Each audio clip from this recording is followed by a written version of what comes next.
Alliance Recruitment, we're based in New Zealand and we're 100% owned and operated by a Samoan family. We're here to recruit people, give the opportunity to people for full-time work in New Zealand as a skilled worker, so trades, carpenter, mechanic, or anyone who's successful with the quota to be able to come over to New Zealand.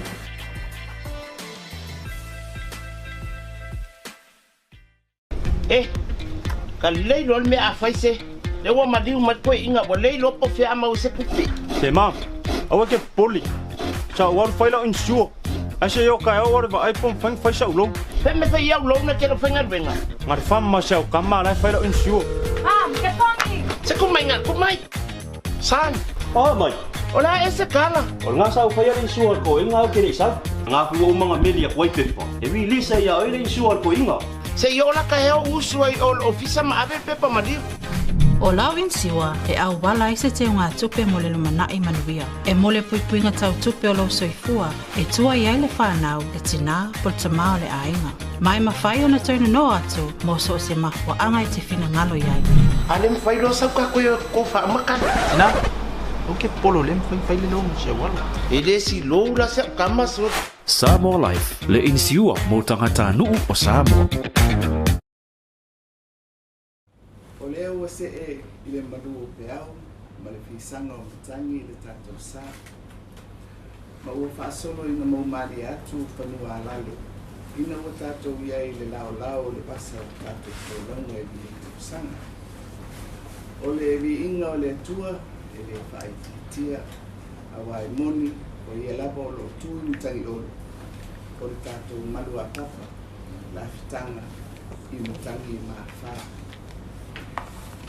fa feilo ai atu i lau fionga le malo ma le masiofo le sui o fono sui tofia ma kultua fionga le sui palemia ma ministar kapineta pa ministar malang lau fionga le fono fitalai ma sui o palementi ia lau fionga le fangasilisili ma le senga o fangasilonga le au faina luenga tutofia le atua i fata faitaulanga i fia ia Samoa i una fatu tumunga se i o atu i se toe tangata. O whaipa uma e tapua ia o whaipa i munia. E le o toe pongi sai ai o whinangalo le tuu ai le tunu o sailinga tongu fiti New Zealand. Ia ma ua taliu mai ma le manuia ma le ato toa o le marosi e whaawa wai o tato whaipa ni tite. E whaaftai atu, e au whaingaruenga tutofi e le tua i whatawhai tauranga i fia, ona o tauranga ma tausanga mulia. Whaaftai atu Samoa, mai lava i o nao, ma whaatumutumunga, se ia o i se hapitu e titi. Ona o lo o tō manatua, o le tō e se ai i nai pa e so i lo tua mai atu. O le ototonga o nisi o mataupu mo le silafia e le tātou tunu. E pei ona whaelo atu i le vai aso o tuanai. O lea oto e whaanga solo, whai ngā malanga mo ngā wenga whapai taimi New Zealand na Australia. O le whaamoemoe e o atu i a Apia. Ua whao ngāle ato toanga o le whaina whapai ua i le laulau a le kapeleta. Mo le whaatomtonu fulawina o le nei por kalame ale malo mana paanga. O loo whaawau le tāpenanga ale komisi o ngā ruenga ale malo. Inisi o fuafuanga mamao ale malo e pei o ni silafia. Ua tauwhia ai mo se taimi le tūpau le whasala lawina o awanoa whai ngā ruenga. Mo se pasenga o le o whai ngā ruenga ale malo. O loo i le whaawai ngā komisi. O te manatu e whaapula la titi le bala lea ina ia nofo silafia. E le o iai se fuafuanga ale malo e abesea ni tangata whai ngā luenga o iene. O awanoa foi o tauwhia, o awanoa fou ma awanoa e lei whaatuwina. O lona winga o loo o pea i la tau o whai ngā ruenga i le taimi nei. e whaatino le au nanga mo Samoa e tusa mo le lato balawina. O le ngā luenga le komisi o lo o ilo ai po tala whengai le au whai ngā luenga ma le whaato atoanga o ngā luenga le malo o iai nei ma le tau alunga o ngā luenga mo o mia mo le ati nae o Samoa e peo na whaata o to atu i le taiala o le lumanai manuia o Samoa lua afe lua sifutasi lua fulurua e anga i atu le lua afe lua sifululima lua sifuluono ua tele tausanga na o tātou ngā lue mai ai i taiala mo le ati nae o Samoa mai manatu sa ngā whatauli mai na ai le whatinonga o ngā luenga i lea vai taimi. E tai, o lea o se e lo tātou sā, i le tutongo o moe fau, ua manatu ai fōi. E ao o na tue ilo, a whata otu le lei, le au te ngā luenga le malo, ina ia mauti noa. E ngā whatauli mai ina, le whatauli uina o ta iala, o le kumanai manuia o Samoa, o loo ua i nei. E iai ia tofina fō, ua maea o na whaamaonia le kapineta mo tātou ofisa i New Zealand. O le komisina mawalunga o Samoa i New Zealand i le tātou ofisa i Wellington. Ua tofia iai le fionga i a awhangisanga whaamatala to le fōa. E manatu e le toe tau whaailoaina le atamari o le atunuu. Ua loa fo i tausanga o lana au nanga i a Samoa. Ai mai se o lona si la fia le whaatinonga o ngā luenga whaakunisula i le tātou whenga i ai ma māloma whafu. O le afionga i a awhamasanga sa whai ma kunisula au au i au pilani i a whaiselau balawha o na avea ai lea ma ampasa o Samoa i Paisauma mai le a whaiselau baluiba i le a whaiselau fitu. Ua whaamaunia fōi le tofina o le fionga i a whemata parusalue whaapole lua. E avea ma kunisula au au i au pilani. O le fionga i a whemata sa ngalue le ngata o se minista o le kapeneta o se whaipule. Ai sa avea fōi mataitai o le vaena whaupu whai o le tautua Samoa i tausanga o vai. O se tamali i whaalorungia, e le ngata i le malo, maona upu whai, ai whapea fo i nuku mafio ani. Ua tofia fo i le sunga i a batu itui, a kete Meredith, e a bea ma konisula au au, o whiwhatawa inga i au kilani. Ua lava le tomai, ma le angava o le nei tamali, e whaatino ai le nei tofina, au a sa ngalue ai mua. O se tofinga tā ua tele le nei tofinga, a o tātou ngā lulue. E una ia marosi a manoa o whiwhatawa inga ma New Zealand. Ia tātou o loa au nina atu kafu. Una ia pea le tā ua wa manoa tutusa. Mo tātou tangata uma, ma le lava tāpena ina le lei o a tātou o loa fōu. Ma o loa ua whaaisa mo maketi whafo. Mai sala whai, ua whaamaami ai e le kapeneta le toe whaaleleia, ma le whafo wina o le whalepopo tuai o le malo o i sale lulonga. E avea ma whale tāpena o loa tau whatoanga. O le nei ka ngā guenga, o le a whatupeina lava e tātou malo, ma e whaamoe ma e tutonu o le isi ono masina. Ai o lo ta oto pea, isi fuafuanga le malo maana paanga. Mo le toi whaale leia, ma le fausia ina o le ofisa o whaatoanga, ma whai ngā whaiwa i sa la whai sa vai. O lea ua whaanga solo, le toi a e o a onga, a alo mi whanau o le tunu, e le ngata i Samoa nei, ai o i la tō ua whaamanuia ina i a manoa Sikorisipi, i Australia, Fiji, ma New Zealand. E ai fo i se taimi e tu wa atuai nisi ua whaamanuia ina i awa noa i Saina, Japani, Britania, mai si atunu o Laulangi. O loo whaawa upia fo i o na tu ina atu e le tātou malo, Avanoa Skorsipi le Universitea o Samoa inisi o Porkalame, ai maise I matau kutawa o onga ma le soifua ma loina. O lea fo'i e whaawau Avanoa o Skorsipi matau kutau whatoanga I le Universitea Pasifika I Alafua. A o le vai aso nei fo'i na whaamaoni ai e le kabineta. Le lango ina o misi fo'i alo ma whanau le tunungu. Ea o ina ai le tau ki ese New Zealand fiti e toa whase fulu I lato o le a whaamaoni ina I nei Skorsipi an malo. Ma e le titi fo I le tasi 3 miliona tala o le a whaaruina ai I le tausanga. Ua whaamaoni e fo'i e le kabineta le whaatauina mai o nisi o masini whaamamatoto. Se tolu se fulu ina ia mawhai ai o na whaalelea atili le tuina atu le nei au nanga mō tātou tanata. E le o tui titia le a whai o I lātou e mō nia le nei au nanga ma ua o lava I tamaiti laiti ua lātou whaamahina.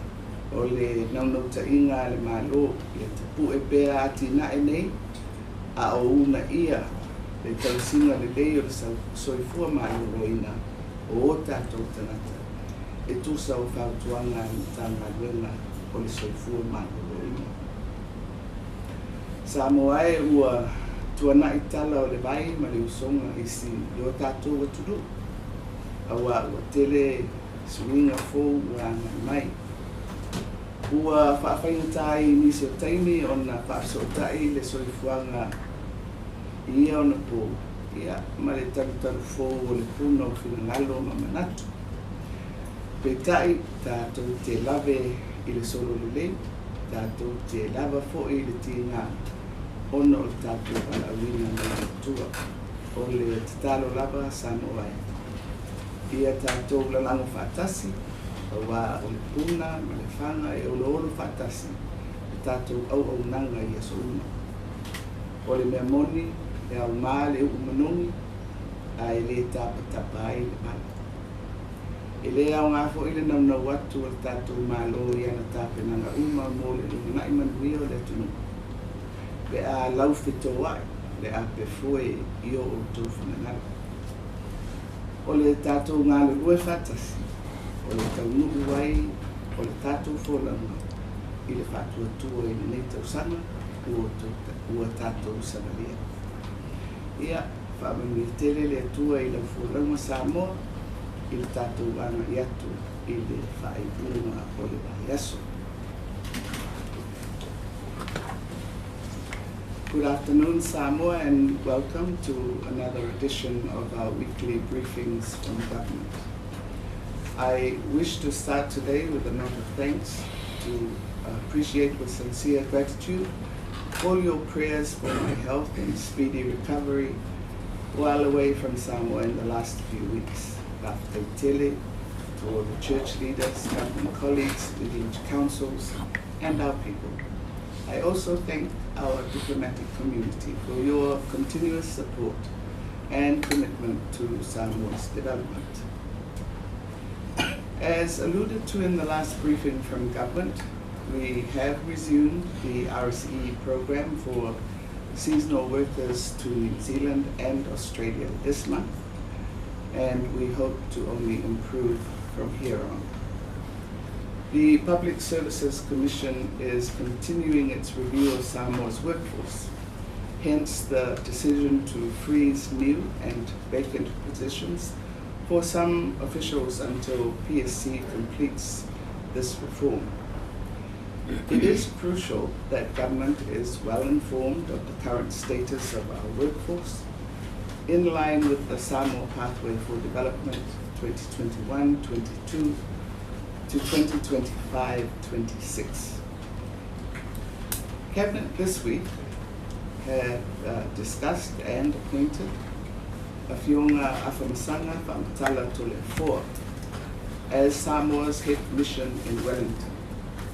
Afionga Afamasanga is a former diplomat with vast experiences in this capacity, as in addition to serving as the Samoa consular in Auckland in 1985. 1994. He was also Samoa's ambassador in Brussels from 1989 to 1997. Cabinet has also appointed Honourable Upolu II as Samoa's Consul General in Auckland.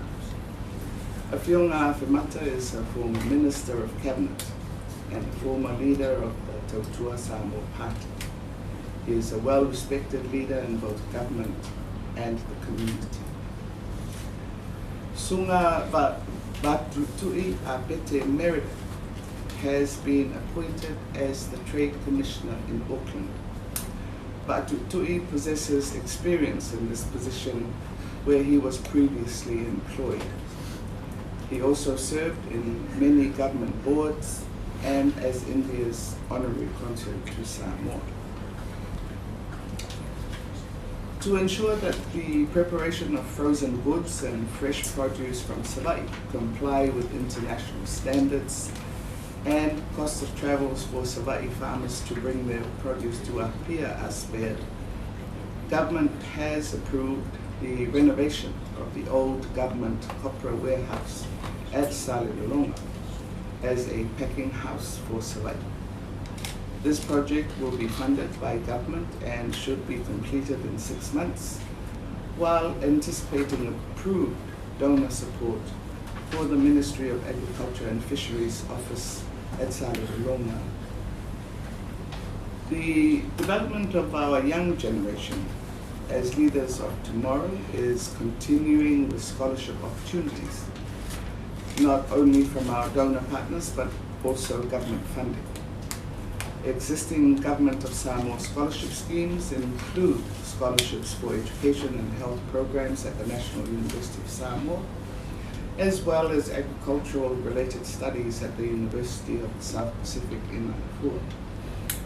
This week, government will also undertake a review of scholarships to ensure alignment to human resource needs of the country going forward, whilst approving scholarships for further 40 students to study in New Zealand and Fiji at a cost of over $1.3 million a year.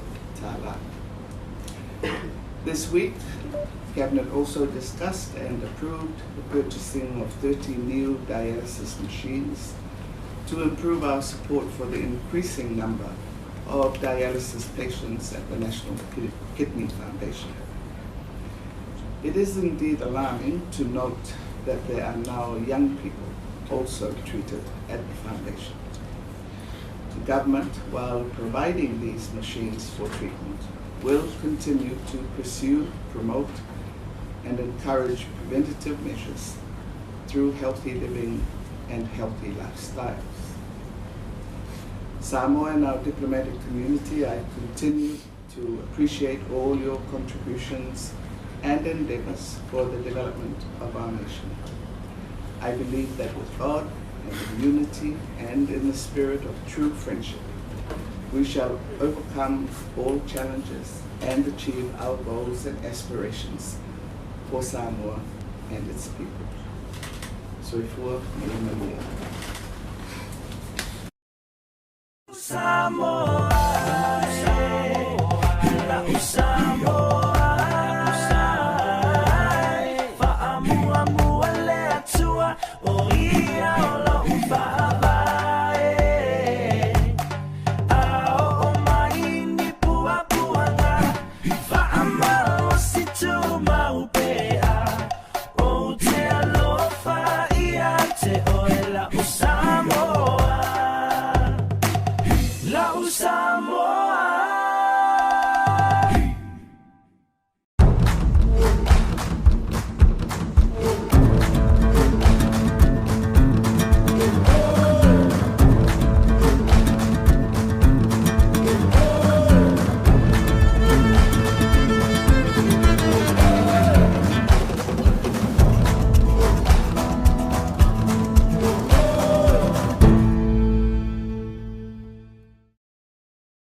Whainga taia o e ona tausa ilisa tupe mō maliu, whaipoiponga, a onga le whanau, ta avale, ho o se whale fōu.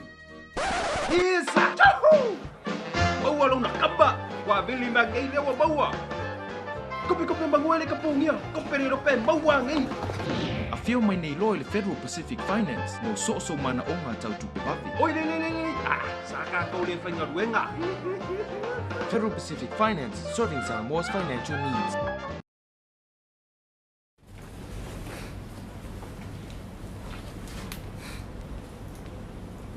Sira kula o fio mai tātou topina i au ai malo I whafo te rea komisina ma te konsuna. O wala tu siri o no leo I ei whingwhiri ngoni sotamani. Ai po lea se whinga whaavai ai wā o heutu mani tua to whinga ne. Pe e tu tāla loa. Ia ai fua hoi le isi ma lo hoi I whafo tātou whaipa anga pe a hoi ala tu sui ne. I te ilua te usau. Lea se sira I alo whionga ma le whinga ma lo tūranga. Ai longa e sa olea tula ka fa pe tu tala lo e ai ia tau sanga fa tula no tatu tu fina I ole ia ole fa alo ai le ole tu tala lo e la ba ia le temi masani la ba te tu tau sa Tatu ora si ile o e foi nga fa vai fole va pe fa mo fa ti ia pe ila lo fio. Ai po ani ai inga pe fela fa ata mai po ani ai inga o tauto ile inga fa vai fole. Ia atonu le sa fe ngai o to le senga le au tistana ma fa ringa fo I sa te orina tu le su pania vai so mai. Ma ole foi manino le ele so a comiti ale kapenita o fe ngai ma le toe fa de le o kape fe fa vai e tele lava me o fe ngai ma le comiti sa tu ina tu ele kapenita ele ngata ile ngai o inga lava ia ma matafa yo ia no tanga ben ia a o awala foi le e to Fiame ai la to o e ana ba mo ngadrenga nei ia ese pe o mesa mai te win ele ta o te le ni whenga fa vai tu langa ia ata o to atu ile tanga gwenga ia pe o fa nga solunga masani la ba ina gwenga fa mtanga gwenga ai peita o ile e tau tulanga ese mai le fa nga yo inga o le porkalame lea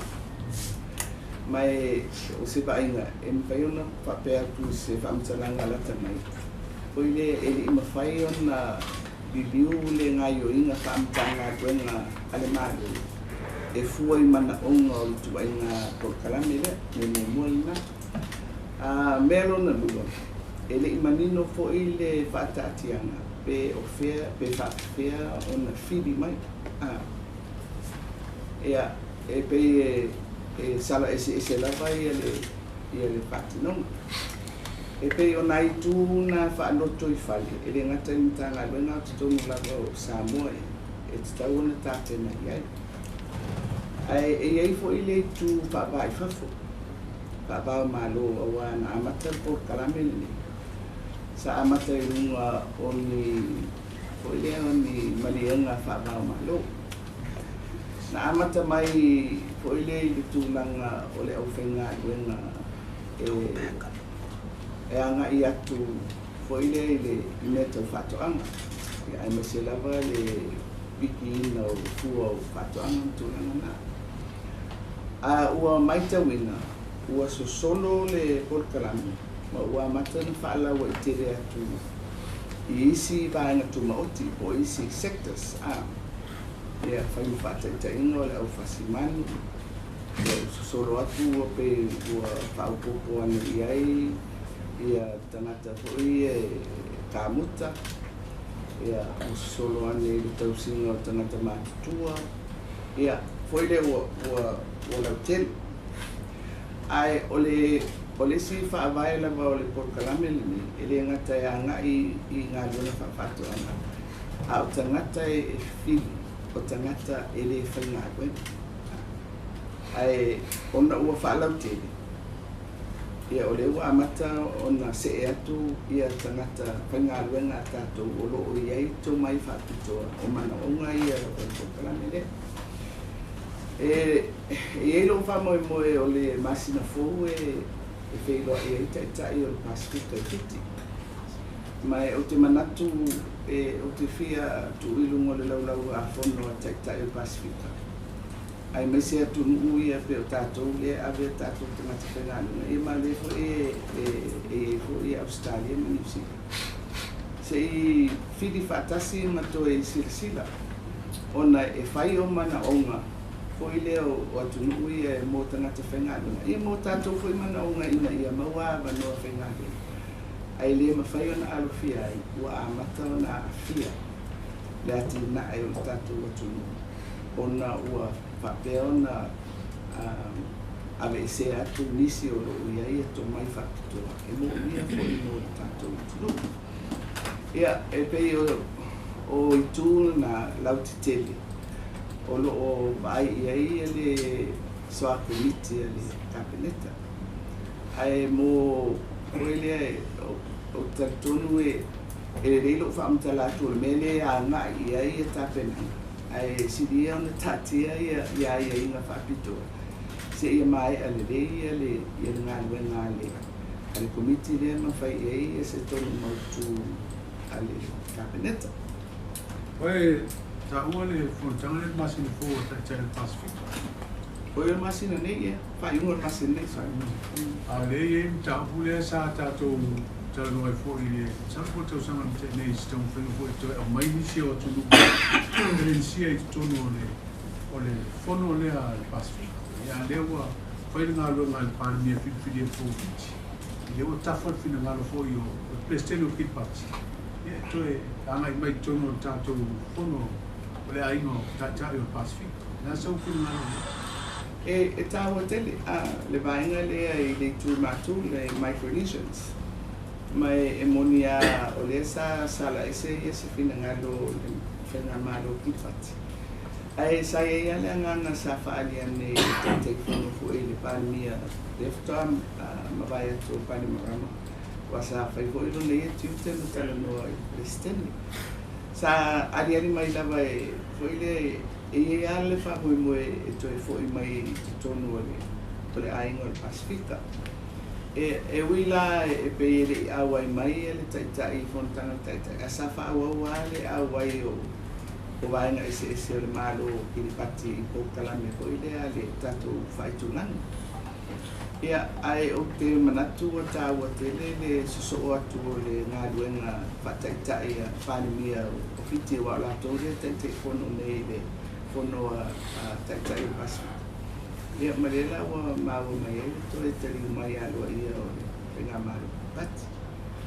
Mō le nei lava vai tau atonu e le tau whamalo ni maina. Hoi le anga i mai uma o isi malo tele i le tātou tūlanga. I le se tūlanga i mwhai ona tātou whapea i se tū whatau wanga hoi le o whea le mea hoi le tāinga iai e whamoe moenga o le Pasifika. O le mea rea e tāua i te whamau popo lawa o le tātou tūlanga. Ina ia mautinoa o amana onga o le tātou tūlanga. Ave e le whamonua. Ia mama whai fwoi o na tutusa tali. E whai anga i pāanga nei e o anga i mai tātou tūlanga. O te tonu aia. O malo uma ia ua pewa e se whainga o lo anga i mai i tātou tūlanga. O whai ngā malo o lewa o tātou whai me whatasi. Mai le whapea ini malo o fōu. Hoi leo ia. Ai pei o le winga ama le nā tūla le o pūrenga. Hoi lea ia. O ia ilo na mārosi e tā i nā tuai ia loto malangona ma mawhauwhaunga o le whainga malo. Ia ai pei o leo wa anga i mai a tātou Pasifika. Taula lata mai la whai ma paitaita inga. Hoi lea le sa palauria mai ai taitai Pasifika e malo Amerika. Sa isi matou foi whaatana noanga ina ia whaamanino o atonu a ia whaavai e wheirua iai. Ona sa matou mai tauina tātou Samoa.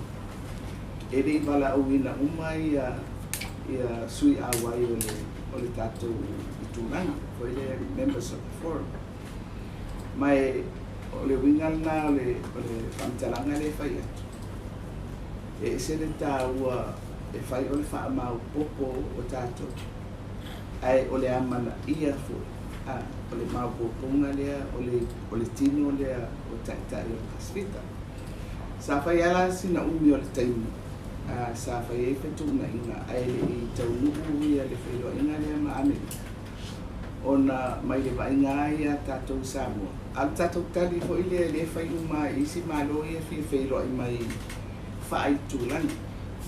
E le sea whai na i whailua inga ia i le vāo malo taitasi. Ko i lea Saina, Amerika, New Zealand, Australia, ma tātou bilateral. Ai a fia whailua i mai loa i a whainga malo nei te tele. Ma le i tūlani. E malo sila tātou mau. E au na amana ia sui uma o le forest. Mai na o ala na tau nuku ia le tūlanga lana le matou whailua inga ma Amerika. E le i whatasi atu ia taitai o New Zealand ma Australia. Ai le avea ni se valauria ia New Zealand ma Australia. Ai sa matou fina. O New Zealand ma Australia e tongo le tūlanga. Ia ai fo ia una ia whainga whapaanga koile e New Zealand ma Australia ma Amerika ma ise tunu. Ai pesa manatu ai fo ia e tava vai ese ia New Zealand ma Australia ai wangata fo ia i whainga malo atu mutu light. Ai o le maula tātou le sa moli ai. O mai pe New Zealand ma Australia e le whapea e le taimi e tutonu o le tūlanga. Ai e taimi e le e tutonu. O e tawana na o mai pea e. Sa whaila i a lato ampasa masui i whonutanga i na matou ia i ma le presidente o Amerika. After you No, te mo famon mole. O se tasi tele o lopo wa ia so sila fia i nam ta upole ka peo le na pasi le senate Amerika Samoa le tapu na toi vatu tatu olua. Au se tasi le o mata upole sa tala no le Samoa atua. Ta pa ila pole a so fina ngalo ia le tu langa famon mole na pala upo. Ia apapea o te whai unga senat. Ia o le mea lava na le loto i whale o Amerika Samoa. O le talanoanga i le wā o Samoa i rua ko le ato Samoa. O le wā o Pūlenga, the executive. Mai vanga nai, ua a mai se longo. Mai le Pūlenga o le whainga mani. Na whaile i o se uwha. Ai o le tūlanga i o whai unga whai o le senate po le fono whai tūlaka ia o mea rawa nā tau utu whai. Mole lau Fiame sa fina mawele. Whamawaianga le pale mio New Zealand e te mai pāmata e se a Fiame fuki o nisi o mata upu sa soalo upu e lau Fiame ma Jacinda ma speso ia ingo na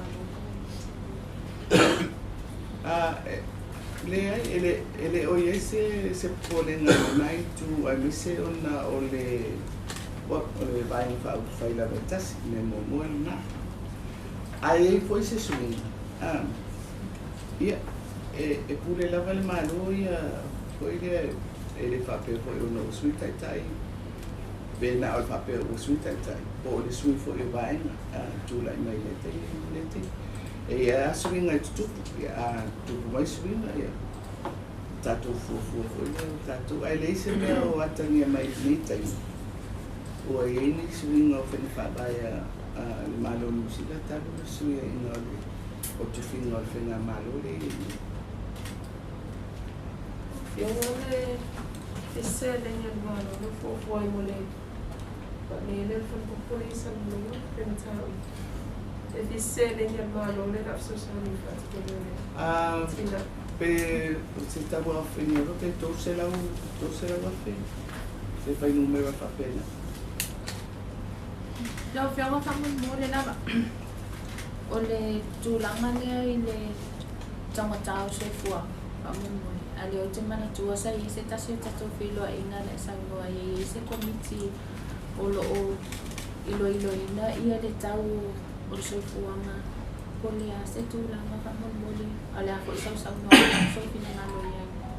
o le tatou talanoaga nana fai e pesa a ngai le whaamitalanga I le tatou price control I le tūlanga poi lea o le tūtino na o le malo e vai le whaatūlanga ina o le tau o loa o le sitia o le tau o le soifuanga ia ele o se tūlanga o lo o tāngatasi na tatou le tunu o lo whapena le Apia o Samoa I o isi tainga malo ia ono o mafuanga le tatou te whaitau pe ei mamala manama iai o Apia o le swau o le tau swau I o swau e whalangolango I le tele o isi atina ke le ngatai malu si ana po le o le energy ai po le a fua fo I whela ua ina ia e a whaina ai ia baa la ulo o ba lele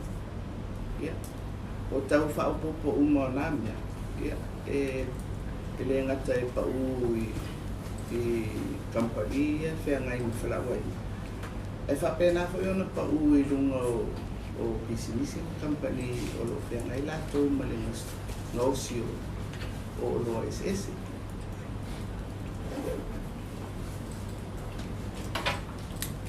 No, fiona le forensic audit from mo le ape wa amata pe o la fo ise umi pangasolo. Ele o ese pamatalanga latamai. Ko ele se tulanga o ferme o ia na o mele o te famawina. Ko ele o le fofuanga o mon fatati e fatino tamile ai. E manel to simply means that to pero mal to kalame na Famul mole ole tulanga le longa le sa fai mole komisyon fai nga palot ole te mantu ga peo tau sanga le te elina famul mole fa mai a ole se tulanga ko o mai ia se o te lo mai a ia le ngadu ai ole tu patsinga le lato report ai ole te mana tu se tai ni la tamai le a tatia mai le ko te lo uma ngadu ngadu ai komiti o pego que eu vou ter valia daí foi meu channel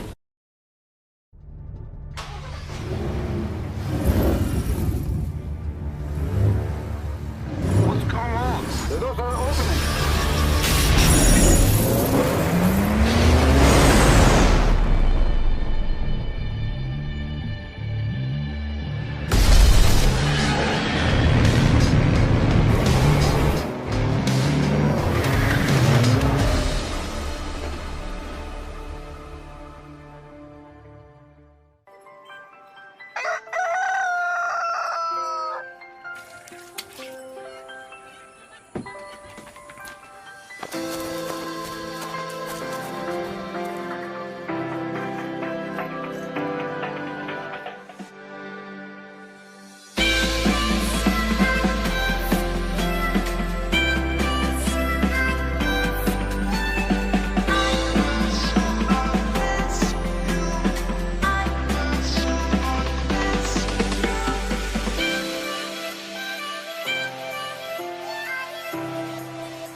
Samoa's natural waters are special.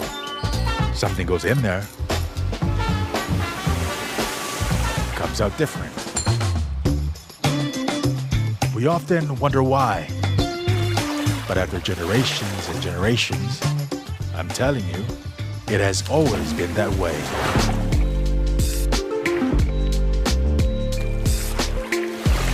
Of course, things don't always turn out the way you expect.